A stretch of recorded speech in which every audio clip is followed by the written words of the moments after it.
You don't deserve it. Yeah. You don't deserve it. They don't care about that. They will deal you. Yeah. Many ways. Yeah. So right. So right. people will deal. You know.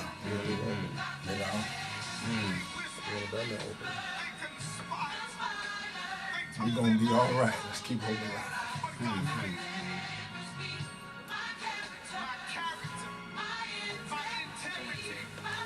No matter what they say, we got to land this crap.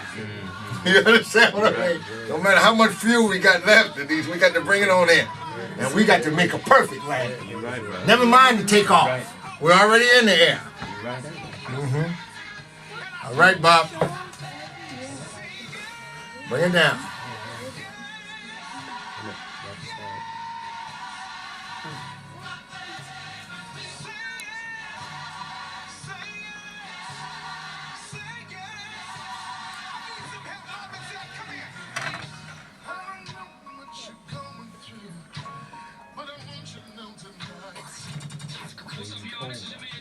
Yes, it's cold over there. It's much better than it was.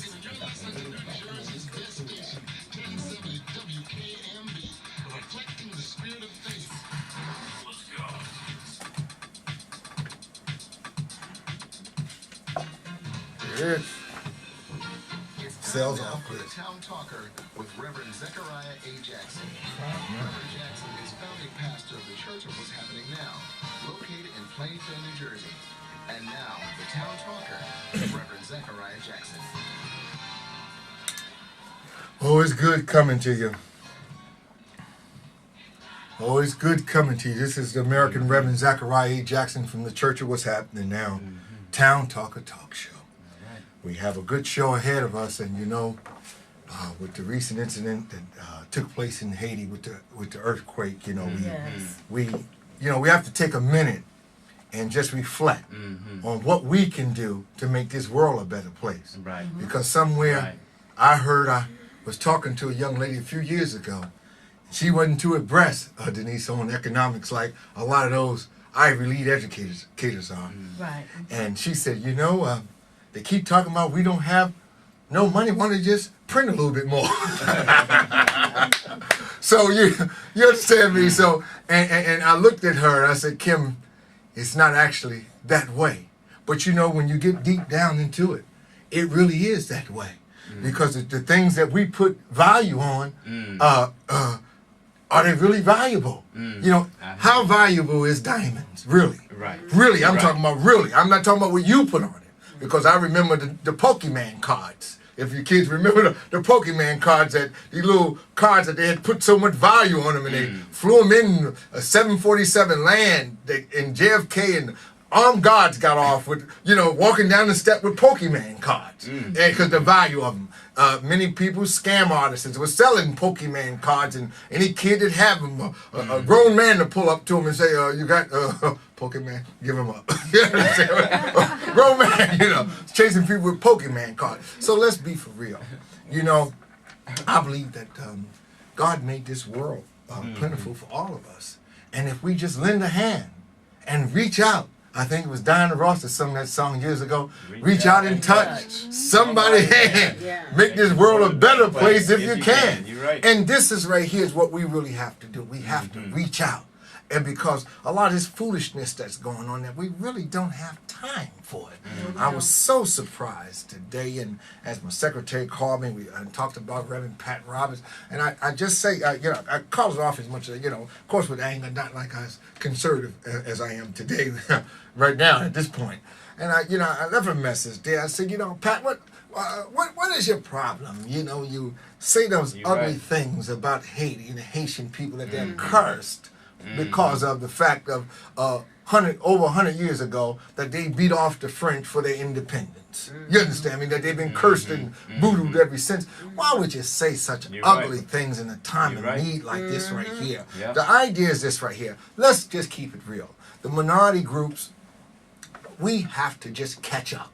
And we can catch up because if the words and the technology is printed in a book or TV or internet on the internet, then all we got to do is read it. We don't have to actually, we got to get out of the embody of trying to own everything. Just read it and do it. That's all. I go back to 1981 when I bought a car. A guy called this car Harrow.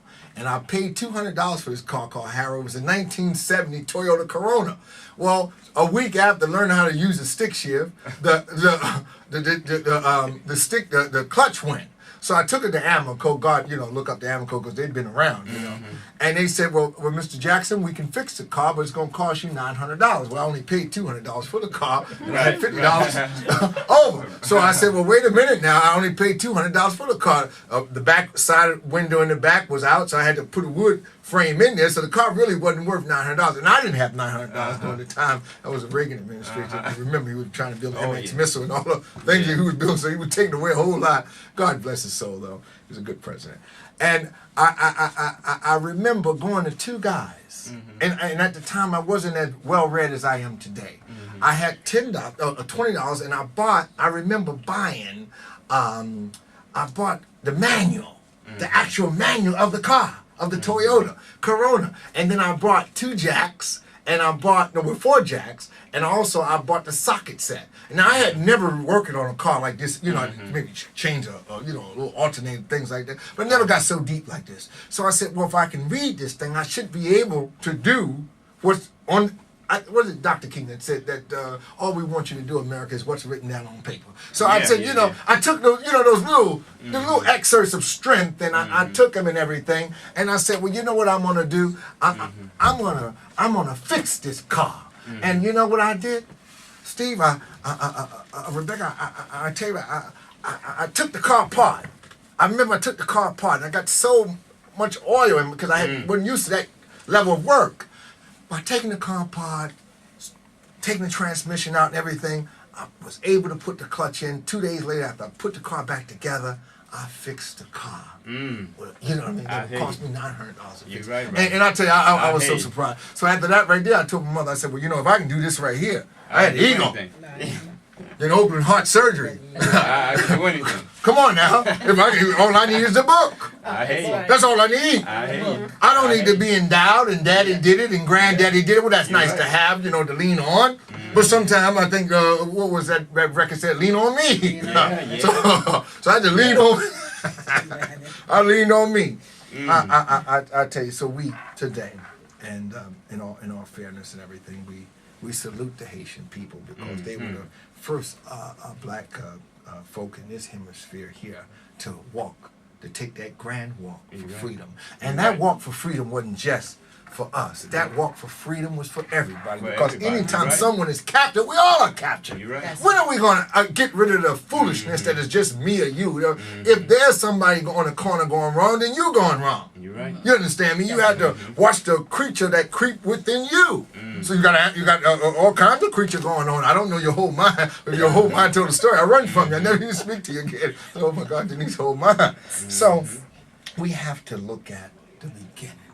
And by looking at the beginning, we have to salute those that walk that walk. You're right. Yes. So let's get down to the program today, and we got Rebecca Kelly here today. She ran for mayor. I give me say president, but she ran for mayor. Well, maybe one day. Why not? Keep hope alive. Come on now. We got Steve Hatcher, the People Organization Progress in Plainfield chairman, and we have my co-anchor and friend Denise Clark. Yes. All right. So we have a young man here that's you're gonna introduce him. Denise is gonna introduce a young man that's gonna do a speech about Dr. King, and you will be using this mic here, y'all. So I'm gonna just. Okay. Yes, we have Terry the Second Culpepper with us on today. He's from Woodlord Hartridge School in Edison. He's 10 years old, and he's going to do a speech on Martin Luther King. All right. Okay, Terry. Hello, my name is Terry the Second Culpepper, and I am a member of the Plainfield chapter of New Jersey Orators. As we celebrate Dr. Martin Luther King Jr. Day, I will recite excerpts from Dr. King's acceptance speech of the Nobel Peace Prize in Oslo, Norway, December 10th, 1964. Your Majesty, Your Royal Highness, Mr. President, Excellencies, ladies and gentlemen, I accept the Nobel Prize for Peace at a moment when 22 million Negroes of the United States of America are engaged in a creative battle to end the long night of racial injustice. I accept this award on behalf of a civil rights movement which is moving with determination and a majestic scorn for risk and danger to establish a reign of freedom and a rule of justice. I am mindful that only yesterday in Birmingham, Alabama, our children crying out for brotherhood were answered with fire hoses, snarling dogs, and even death. I am mindful that only yesterday in Philadelphia, Mississippi, young people seeking to secure the right to vote were brutalized and murdered. Therefore, I must ask why this prize is awarded to a movement which is beleaguered and committed to unrelenting struggle, to a movement which has not won the very peace and brotherhood which is the essence of the Nobel Prize. After contemplation, I conclude that this award, which I receive on behalf of that movement, is a profound recognition that nonviolence is the answer to the crucial political and moral question of our time: the need for man to overcome oppression and violence without resorting to violence and oppression. Sooner or later, all the people of the world will have to discover a way to live together in peace. If this is to be achieved, man must evolve for all human conflict a method which rejects revenge, aggression, and retaliation. The foundation of such a method is love. The tortuous road which has led from Montgomery, Alabama to Oslo bears witness to this truth. This is a road over which millions of Negroes are traveling to find a new sense of dignity. This same road has opened for all Americans a new era of progress and hope. It has led to a new civil rights bill, and it will, I am convinced, be widened and lengthened into a superhighway of justice as Negro and white men in increasing numbers create alliances to overcome their common problems.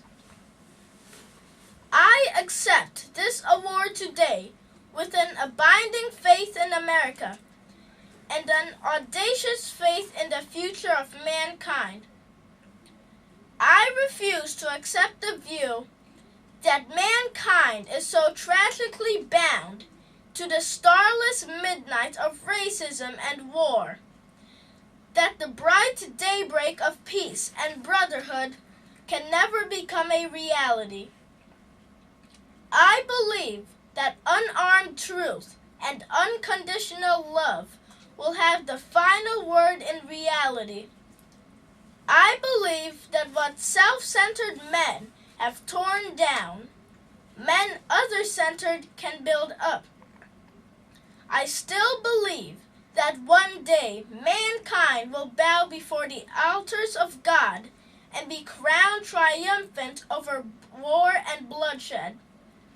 And non-violent redemptive good will proclaim the rule of the land. And the lion and the lamb shall lie down together, and every man shall sit under his own vine and fig tree, and none shall be afraid. I still believe that we shall overcome. The words of Dr. King still ring true today as we seek a world in which all men and women can live in peace without fear of violence and without fear of tragic loss. May we one day find this everlasting peace. Thank you for listening. Wow. Wonderful. All right. So Terry, you did a wonderful Yes. job. Wow. All right. Look at that right there. I tell you, good. that was 10-year-old that was so Yeah, good. You know, good.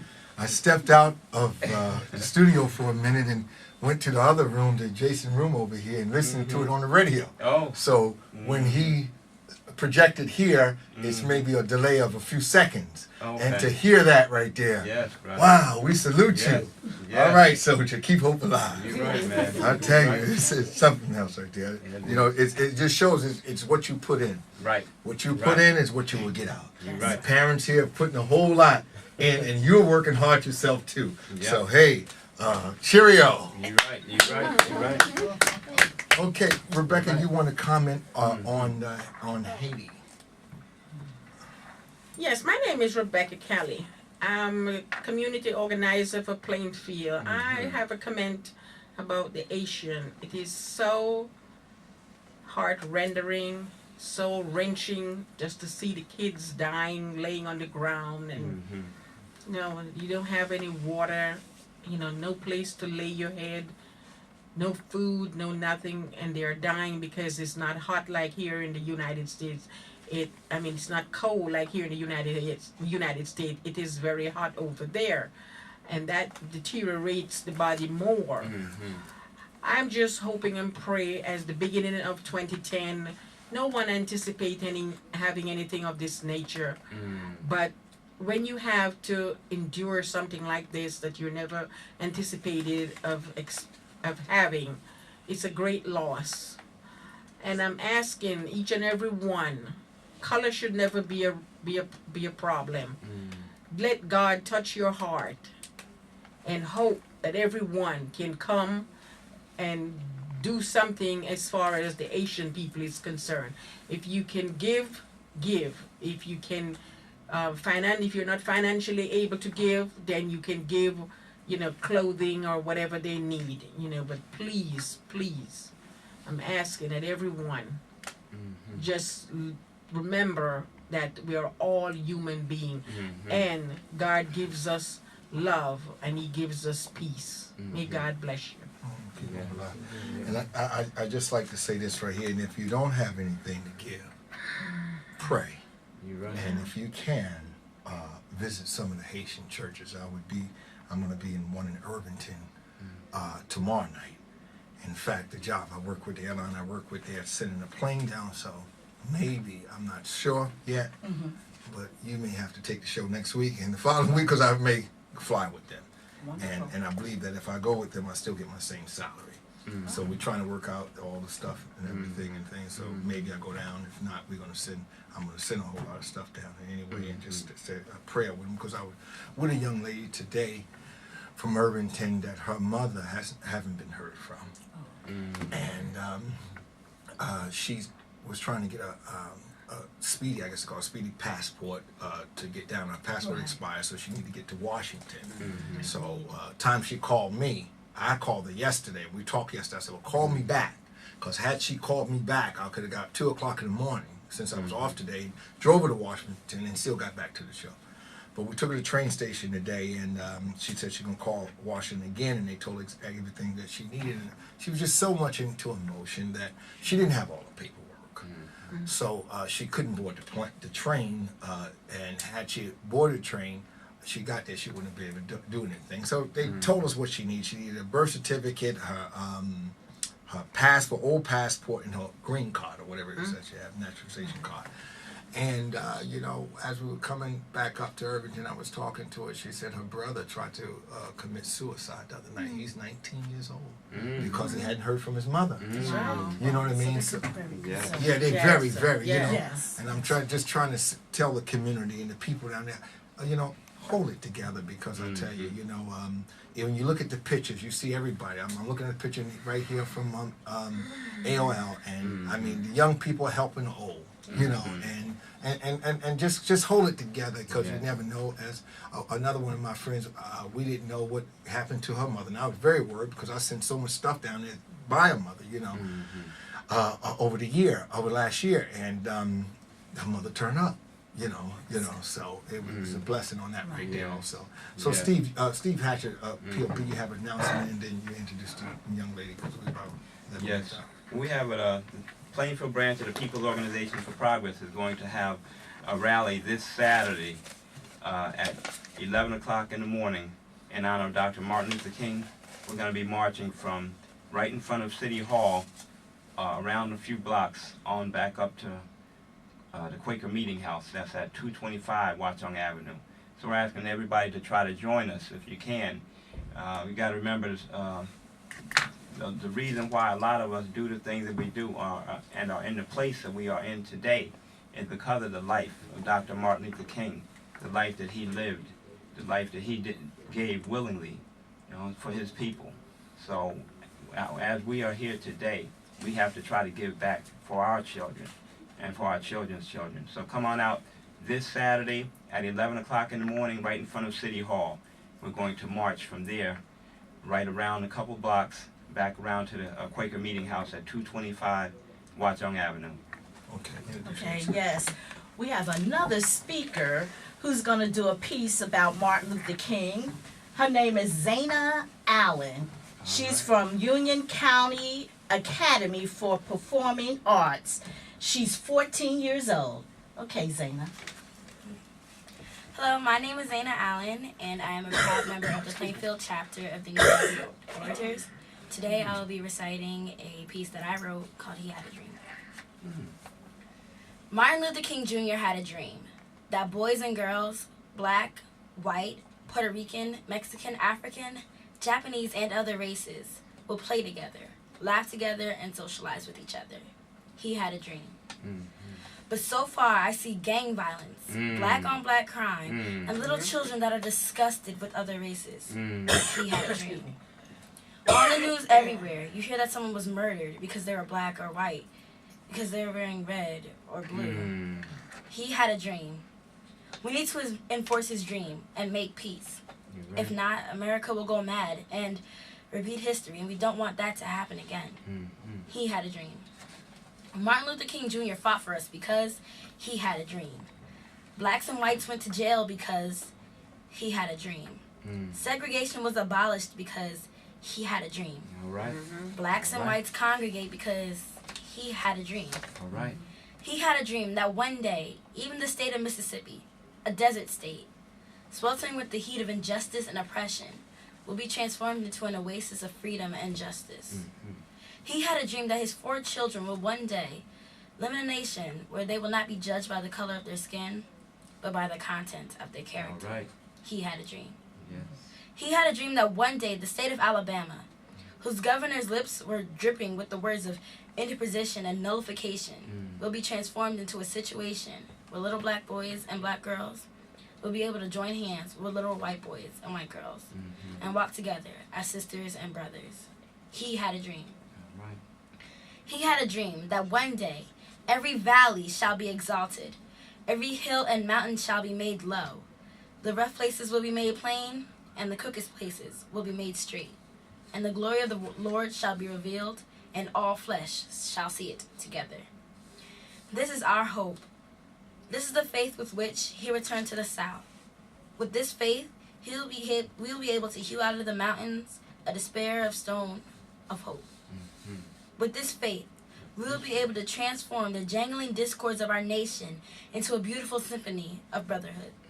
With this faith, we'll be able to work together, to pray together, to struggle together, to go to jail together in our fight for freedom, knowing that one day we will be free. This will be the day when all of God's children will be able to sing with a new meaning. My country 'tis of thee, sweet land of liberty, of thee I sing.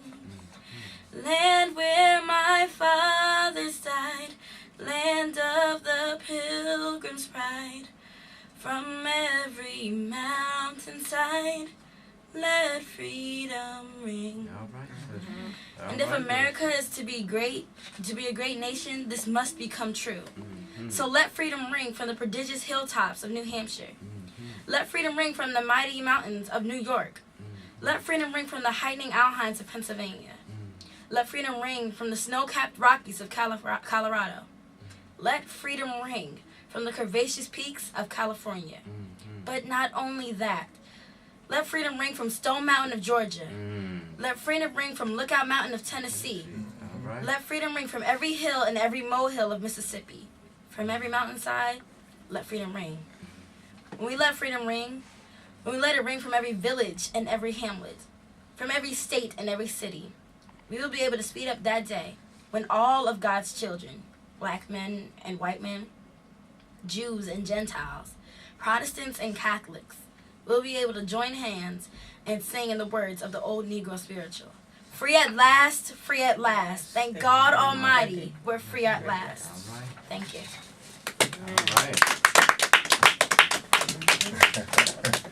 Yes, and that right there was wonderful. And again, I stepped out to hear it, on a delay, and listening to it on the delay, and then going in there with Bob and hearing it, straight, right, word for word. It's just so beautiful. And I tell you, the young lady done a marvelous job. Yes, she did. You two are the best that we had here, and I only wish we had a gift to give you. It's the beginning of the year. It's the beginning of the year, and if you continue to use your orator skills, the world will be very smooth. Because people are afraid to death to speak before people. That's just like boxing or something. Next to death, boy. People will be leaning to the left and leaning to the right instead of standing up straight. It's very hard, but it's good and everything. It's good. Do you guys have anything you want to say? Well, I just wanted to commend the two young people that went forth and gave the Martin Luther King speech, Terry and Zana. You did a wonderful job, and we're proud of you. Just like Martin Luther King, if he was still alive, he would be proud of you also, because you were bold in speaking the speech that he left behind for you and for all of us. And so we thank God that you two was willing and boldly came forth and spoke with authority the speeches that Martin Luther King left behind. Yes. Steve, you have anything? Yeah, I just want to echo on what the sister said, because what these two young ones had done, I don't have the courage that neither one of y'all would have at that age. So Lord knows, God bless both of y'all, and we will use that. Hopefully it'll go on your YouTube so the whole world will be able to see what you two can do. And another week it should be uploaded to the other web browsers, YouTube, Facebook, and I guess Twitter, pick it up, and everybody else. What I mean? So, Rebecca, anything again about the Haitian people that we should know or should do? We got 2 minutes left. As I said, we just need to give, and if we don't have to give, then we can pray, because prayer changes things. Yes, it does. And God has many reasons why this has happened. We don't know why, and we cannot sit and say, well, why this happened? It's only in His hands. That's right. But please see each and every one, no matter where we are, what country we are in, or where we are from. Please let the Lord touch your heart, because this is a die of necessity. Thank you. I just wanted to say in regards to the giving for the Haitian people and the donations, people have come to me and asked, was my church taking in things? But if you find a Haitian church or call Red Cross, they would truly be glad to receive the donations and stuff that you may have. Yes, that's good. And let us speak to the world.